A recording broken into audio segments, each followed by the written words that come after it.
Hi, everyone. I'm Dr. Meredith Bevan, a pharmacist with a fascination for true crime, and I'm here with my wife and co host, Andy. Today, we're diving into the world of medications, the ones that can heal or turn deadly. So sit back, relax, listen, and learn. This is The Medicine Murders.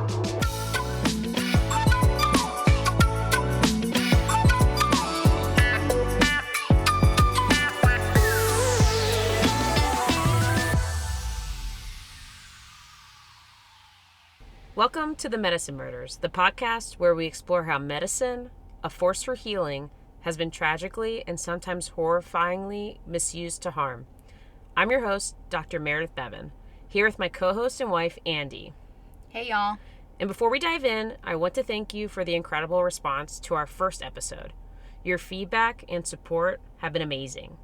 And if you're enjoying the podcast, please take a moment to subscribe, rate, and leave a review.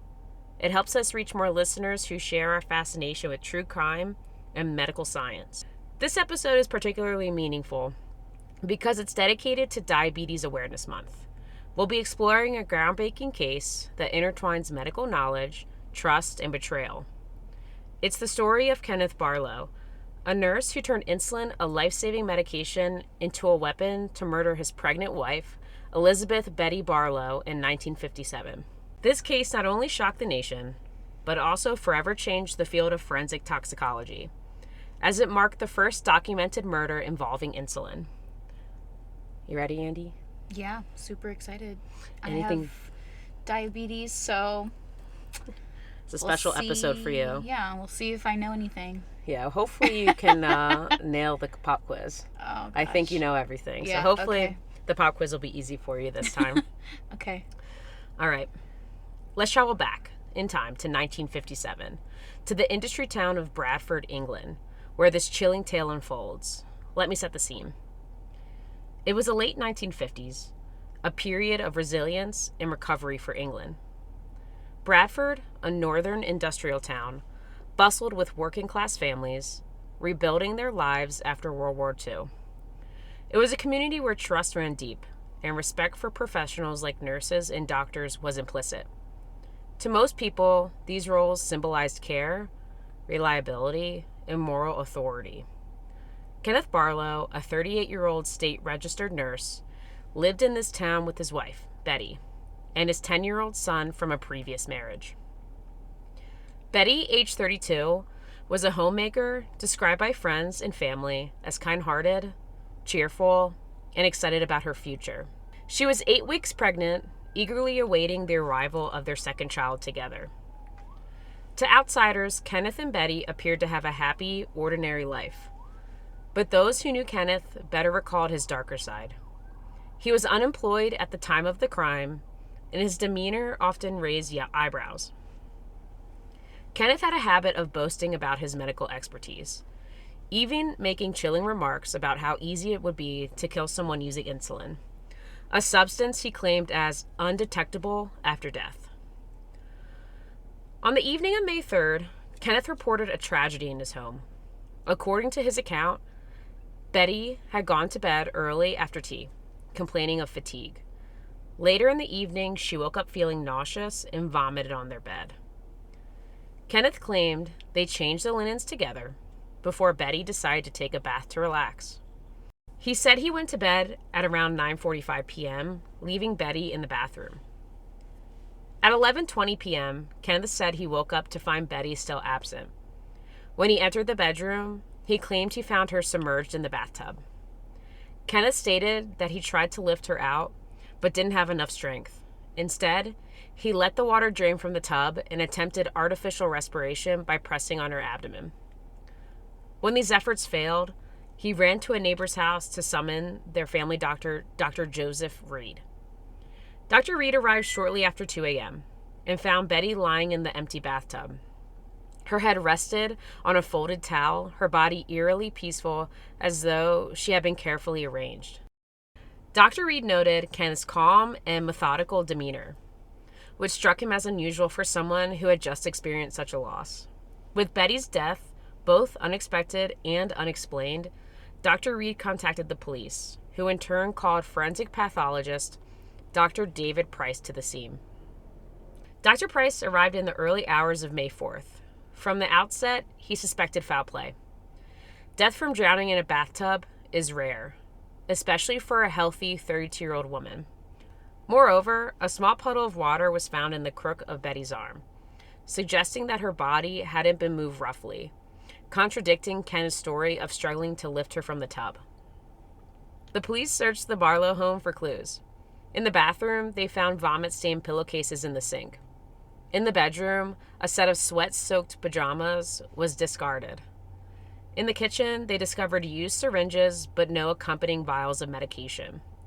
While these items alone were conclusive, they added to the growing suspicion around Kenneth's account. Dr. Price conducted an autopsy on Betty later that morning. Initially, the findings seemed consistent with drowning. Froth was present in her airways, and small hemorrhages were visible in her lungs. However, further examination revealed troubling inconsistencies. Betty's pupils were widely dilated, a sign of severe hypoglycemia or other physiological distress. 4 days later, on May 8th, Dr. Price re-examined Betty's body under bright light. Using a magnifying glass, he identified 2 faint puncture marks on her buttocks, consistent with hypodermic injection sites. Recognizing the potential involvement of insulin, Dr. Price preserved tissue samples for analysis and sought out specialists who could test for the substance. Detecting insulin in 1957 was an enormous challenge. Insulin is a naturally occurring hormone, making it difficult to distinguish between normal levels and an injected overdose. Dr. M.R. Gerd of the Boots Laboratories conducted tests using a method that involved injecting mice with tissue extracts from Betty's body. If the tissue caused hypoglycemic convulsions in the mice, it indicated the presence of insulin. Despite the rudimentary nature of the technique, Dr. Gerd's tests revealed abnormally high levels of insulin in the samples from Betty's buttocks. By comparison, tissues from cadavers showed no insulin. Additionally, Dr. Peter Wright employed a pioneering radioactive glucose uptake method to confirm the findings. His results corroborated Dr. Gerd's work, proving that Betty had been injected with a significant amount of insulin. These findings resulted in Kenneth Barlow being arrested on July 26, 1957, and charged with murder. His trial began in December of that year. The prosecution presented a compelling case built on forensic evidence, witness testimony, and Kenneth's suspicious behavior. Experts testified that the insulin found in Betty's body was far beyond natural levels and had been deliberately administered. The injection sites on her buttocks made self-administration implausible. Kenneth's past comments about insulin being an undetectable murder weapon further bolstered the case against him. Kenneth claimed that Betty had injected herself out of despair, but this argument fell apart under scrutiny. Betty was described by family and friends as excited about her pregnancy and planning for the future. On December 13, 1957, Kenneth Barlow was convicted of murder and sentenced to life in prison. His case became the first documented murder conviction involving insulin as the weapon. Are you ready to hear this? Mm-hmm. So after only serving 27 years in prison, Kenneth Barlow was released in 1984. He maintained his innocence until his death, but the evidence against him remained overwhelming. What? They let that man out? Yeah. Oh, Just no. after the 27 years. Okay. That's crazy. Life in prison in England's a little different. And he's here. only like in his early 60s. Yeah. Late 50s, early 60s. Yeah. That's terrible. Anyway. The Kenneth Barlow case was a turning point in forensic science. It demonstrated the power of toxicology to uncover hidden truths and set a precedent for future cases involving pharmaceuticals. It also shattered the myth that insulin was an undetectable weapon, paving the way for more sophisticated investigative techniques. For Betty, justice was served, but her tragic death remains a haunting reminder of how medical knowledge can be weaponized. This case also underscores the critical role of forensic science in ensuring justice is done. I don't know if I've ever told you this. Or maybe I have, because we spend every second together. If I, in another life, if I didn't become a pharmacist, I would 100% be a medical examiner. Maybe I will the second half of my I think life. you've told me that before, that like that was something you've That's thought my of. dream. Yeah. I mean, I think honestly, if you're ever done with pharmacy, you should just go for it. I think I could do like, both equally. I think I could be a pharmacist. I feel like you'd be really good at that, though. I feel like you're smart enough to like piece things like that together. Before pharmacy school, probably 6 months I looked into like what it took to become a medical examiner, like, or like a state examiner. And I had already been in school. I graduated from Clemson, and I was a high school teacher at the time. And you had to go to school for like another 12 years, and I'd already been in school for 4 years, and I was like, I don't know if I can go to school for another 12 years. As much as I love, like, my obsession with true crime is 50% learning about these cases, so in case one day I had to come up against this is so true, and probably with all women, this is why women like this, right, is in case I'm ever put in a situation where hopefully I have, as my favorite murder puts it, can fuck politeness, right, and tell people to go F themselves.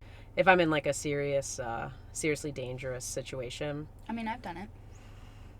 Yeah, I mean, I think all women have had a point in life where they've had to use their instincts. It's just, I think it's like an everyday women have to do with this. You've had like a couple stalkers, and then I've also and I'm not going to talk about, because we won't talk about that. No, but like, and also I had to mace a guy outside of a club once. Yeah. So I mean, I know. Every woman has at least one story, if not a dozen, which is terrifying.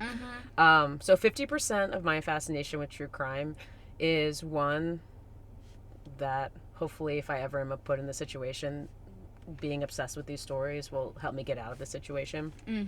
And two, forensic science. That makes me a nerd. But hearing how, like, criminal investigators, the forensic lab, they just kind of piece things together, DNA advancements, all that. Getting DNA off of stuff that's 30 years, it blows my mind. And so I think maybe in my future life, maybe in my 40s I'll go back to school and be a medical examiner. That's not that far off. If you're a medical examiner and you're listening, and you just want to take me under your wing, I'll work for free for just a little bit of time, not too long. Paul Holes, if you're listening, hit her up. She's obsessed. Oh yeah, but he's not a medical examiner. Paul Holes is too famous for me. Even though I see myself as a female Paul Holes. Anywho, I just thought I should. That's why I find this case so interesting, it being the first one using science to detect insulin. I mean, I'll say that I'm surprised, because I didn't... When I originally heard, like, they used rats to figure it out, I guess I didn't think about the reality of that, that the rats are going to have low blood sugar. Oh, which I kind of feel bad for them. Oh, it's hideous. Yeah, unfortunately, that's what we had. It feels terrible as a human. I know that this is, of course, all they had access to. This is how we do science, unfortunately. Yeah, and that's what they had access to at the time. But those rats did not die in vain. They brought justice. Yeah, but it's so crazy to think that, and I just think that it's also like such a stroke of genius to realize that you can even do that. Like, that's very, very cool, very interesting. I thought it was very appropriate, November being Diabetes Awareness Month, and you being a type 1 diabetic, that we learned a little bit about this. Yeah. Okay, do you know what part's coming up? Talk nerdy to me. You got it. Perfect. My favorite part and your least favorite part, because at the end of it, I will be quizzing you. And I think you're going to know the answer since you live with this disease. We'll see. But I believe in you. 100%. I believe in the audience. After I teach them, you guys better get these answers right. Should I give them a pause so they can guess first? Oh, yeah. Okay. We'll do that. We'll give you guys a pause. Yeah, we'll give a pause so the audience can answer, and then hopefully Andy comes in with the right answer. The pause will probably just be me thinking about it anyway. Yeah. Because, I mean, it's not going to be exactly about diabetes. It'll be about the body. Right. So we'll see. Yeah. We'll see. But I'm going to teach you it before I ask you. Okay. All right, so we're going to take a moment now to dive into the science behind diabetes, insulin, and glucose regulation.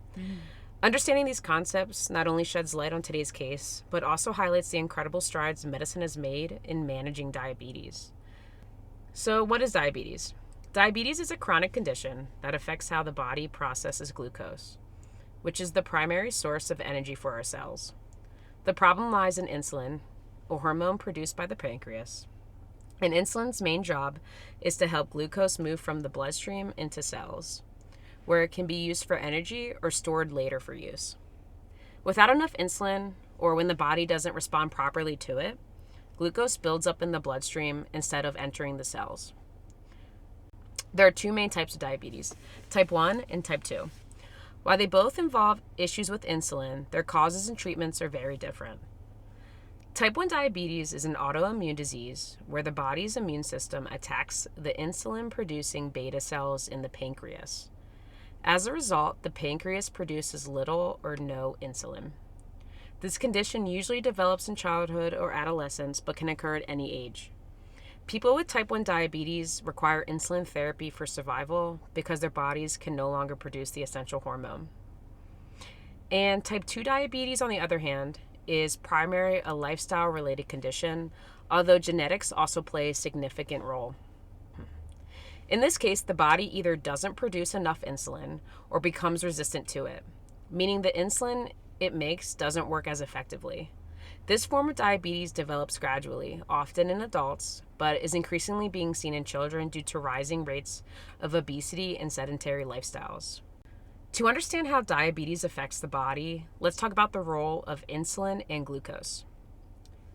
So, when you eat, your body breaks down carbohydrates into glucose, which enters your bloodstream. The pancreas senses this rise in blood sugar and releases insulin.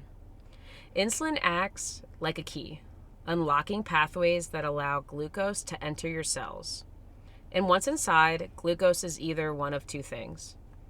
1, used immediately for energy, or 2, stored as glycogen in the liver or muscles for later use. Without enough insulin, or if your cells become resistant to it, glucose can't enter the cells and remains in the bloodstream, leading to high blood sugar or hyperglycemia. Over time, high blood sugar damages tissues and organs, leading to complications like heart disease, kidney failure, and nerve damage. Conversely, low blood sugar or hypoglycemia can occur if there's too much insulin or not enough glucose. Symptoms include confusion, dizziness, seizures, and if untreated, death. This was the mechanism of death in today's case. So let's talk about the medication, my favorite part, for managing diabetes, because type 1 and type 2 are managed a little bit differently. Managing diabetes involves keeping blood sugar levels within target range. For people with type 1 diabetes, insulin therapy is the cornerstone of treatment. For those with type 2 diabetes, a combination of lifestyle changes and medications is typically used. So let's break down the treatment options for each type. First, we're going to start with insulin. Insulin can be used for type 1 or more advanced type 2 diabetes. You have a couple kinds. So you have rapid-acting insulin, which begins working within 15 minutes and lasts about 2 to 4 hours. Examples are Humalog, Novolog, Apidra, Fiasp. What kind of insulin do you use? Novolog. Novolog. And you use those before your meals? I'm supposed to, yeah. Sometimes it's after. The best of your ability. Yeah. Yeah. We're working on it. Then you have short-acting insulin, also called regular insulin. It starts working in 30 minutes and lasts about 3 to 6 hours. That's your Humulin R or Novolin R. You then have intermediate-acting insulin, which covers insulin needs for about half a day or overnight. And that's Humulin N or Novolin N. Then you have long-acting insulin, provides a steady level of insulin for over 24 hours or more. That's your Lantus, Levemir, Tresiba, Toujeo. And then you have your pre-mixed insulin, which combines rapid or short-acting insulin with intermediate-acting insulin. Examples are your Humalog Mix 75-25, Novolog Mix 70-30, Humulin 70/30 or Novolin 70/30. And those can be used in either type 1 or advanced type 2 diabetes. The reason we say advanced type 2 diabetes is because in the beginning, type 2 diabetes can usually be managed with diet, exercise, or these oral medications I'm going to go over. Can it also not sometimes be reversed? For the most part, you're right. It can't be reversed. But it really depends on the progression and when you get diagnosed. Like if you're in the pre-diabetes stage, for the most part, you're kind of that 50-50. You can reverse it, or unfortunately, it might progress to diabetes. But unlike type 1, yes, it can sometimes be reversed. Okay. For type 2 diabetes, medications target different aspects of blood sugar regulation, which is metformin, which is a class called biguanides, which lowers glucose production in the liver and improves insulin sensitivity at the cells. Then you have sulfonylureas, which stimulate the pancreas to release more insulin. That's your glipizide, your glyburide, and your glimepiride. Then you have meglitinides, similar to sulfonylureas, but act faster with a shorter duration, like repaglinide and naglinide. Then you have TZDs, which improve insulin sensitivity in fat, muscle, and liver cells. That's your pioglitazone and rosiglitazone. You have your DPP-4 inhibitors that help the body produce more insulin and lower glucose production in the liver. That's your Januvia, your Onglyza, your Tradjenta, and Nesina. And then you have your GLP-1 receptor agonist. They mimic the hormone GLP-1, which regulates blood sugar, slows digestion, and promotes weight loss. I would say this one's the most famous one right now, and you're going to see why in a sec. You have your old injections, Byetta and Bidorion, and then Victoza, and then Trulicity, and then Ozempic and Rybelsus, which is an oral form of Ozempic, and then Mounjaro. Ozempic and Mounjaro are pretty famous now because of their side effects of weight loss. So you have your weight loss versions of those, which are not used in diabetes. That is Zepbound and Wegovy. Then you have your SGLT2 inhibitors. They help the kidneys excrete excess glucose through urine. That's your Jardiance, your Invokana, your Farxiga, and Stelgatro. And then you have your amylin analogs. They slow digestion and reduce post-meal glucose spikes, and that's your Simlin. I know that's a lot. So we do have a lot of treatments that help with type 2 diabetes, luckily. Diabetes is not a one-size-fits-all condition. Each person's treatment plan is unique based on the type of diabetes, their lifestyle, and how their body responds to medication. Understanding the science behind diabetes and its treatment gives us a deeper appreciation for how far medicine has come and how powerful these tools can be when used responsibly. While insulin is a life-saving medication for millions, Betty Barlow's story reminds us of its devastating potential when misused. Okay, Andy, pop quiz time. Your favorite and my favorite and the audience's favorite. Yeah. All right, audience, I briefly mentioned this answer, so it's going to be a toughie because Andy knows medicine because she lives with this every day. So, when glucose is stored in the body for later use, what is the name of it?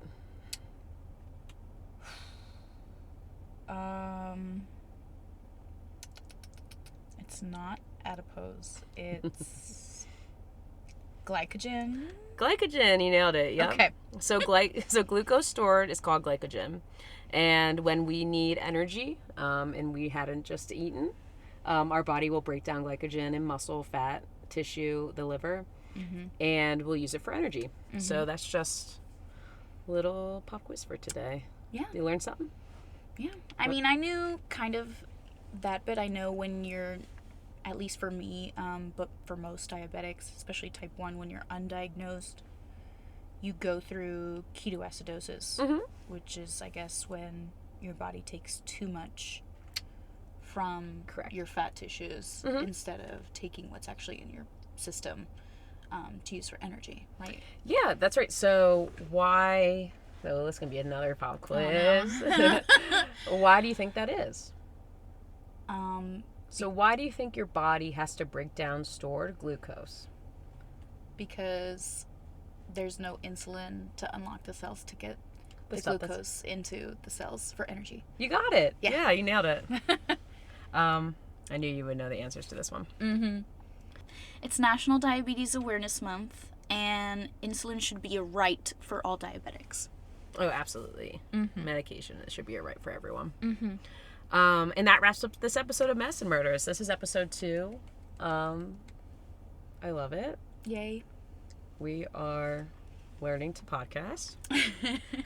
Thank you for joining us as we explore the tragic case of Kenneth and Betty Barlow, one of the earliest and most significant cases involving insulin as a murder weapon. If you enjoyed this episode, please subscribe, rate, and review. Follow us on TikTok, YouTube, and X for updates, or email us your thoughts. All handles and references are in the show notes. And until next time, stay curious, stay informed, and as always, stay safe. And remember, everyone, it's my favorite part. You don't need a prescription for murder. Dun dun dun. I love that ending. I did it. I did it.